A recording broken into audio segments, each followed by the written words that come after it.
The CP Center has a really long, rich history, and it started many years ago, back in 1939, when concerned parents of children with cerebral palsy and other physical disabilities realized that there just were no services for them. There was nothing available. So they grouped together an organization that was providing services for them. And it has grown and grown and grown since then. So you come to center tomorrow? Yeah, go cool. She's my lovely girl. CP Center, she loves to come here. She come here 4 days a week. And she's happy. Sometimes she go home and suddenly she talk to me one thing and then, oh, where you learn from that? CP Center. Yeah, that's a good thing. So are you happy today? Yeah. Good job. Really, there is no limitation to the types of disabilities that we can serve here. I think because of our name, Cerebral Palsy Center for the Bay Area, people think that that's the only type of folks that we can serve. But we really are skilled and able to work with all kinds of disabilities. We also are starting to serve people with autism. What did you have to drink? Water. Okay. He's autistic. Because he's not cerebral palsy disability, he's strong and he's active, is he can help. Anything that needs to be handed, picked up, carried, moved, that's one of his pleasures in life.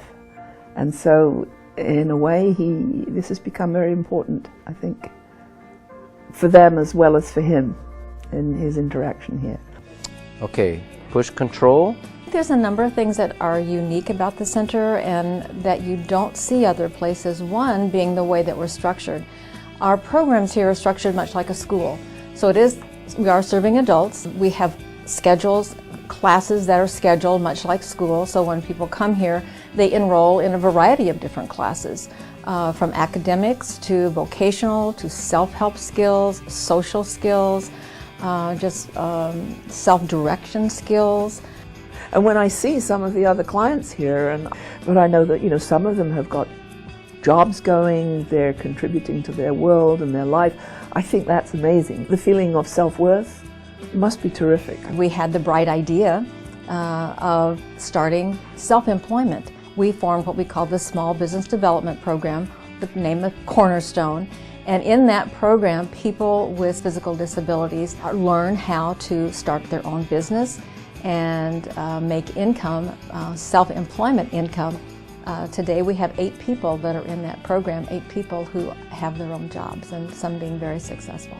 We have a lot of individuals who are very artistic, and with the use of computers and some of the augmentative devices that we're able to help them with, they can create their own designs, computer-generated designs, and transfer those to t-shirts, to hats, to clothing.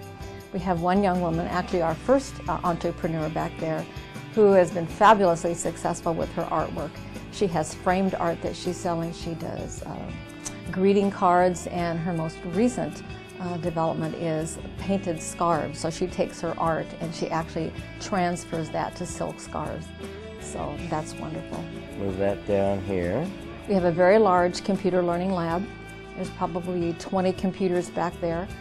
And that lab is different than a typical computer that you find in an office because they have adaptive hardware and software that allow individuals with physical disabilities to access the computer. My name is Vanessa Camo.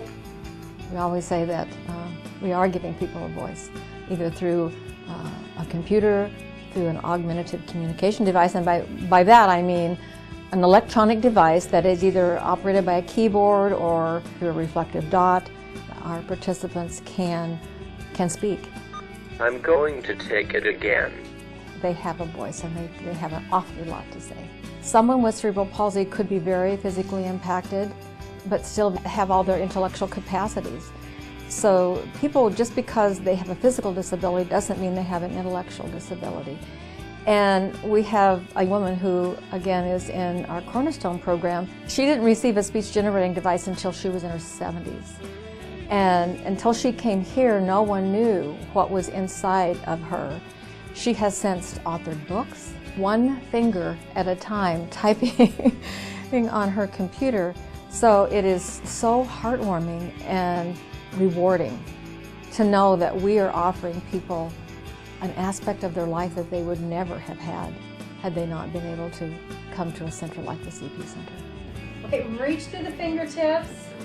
We have adaptive yoga, Feldenkrais, massage therapy, and acupressure. And all of those programs are really very crucial for, if you think about it, for people with physical disabilities. People with physical disabilities can't move their own bodies. Many of them are stuck in a wheelchair in the same position all day long. It's a very important program, one that unfortunately is not funded by our state funding resources, and we have to fund that totally on grants and on donations. You know, I think for someone to donate to the Cerebral Palsy Center, it might be a one-time gift for you, but it's a lifetime gift for the individuals whose lives you're going to touch. Well, it's amazing. I mean, I'm just thrilled to bits.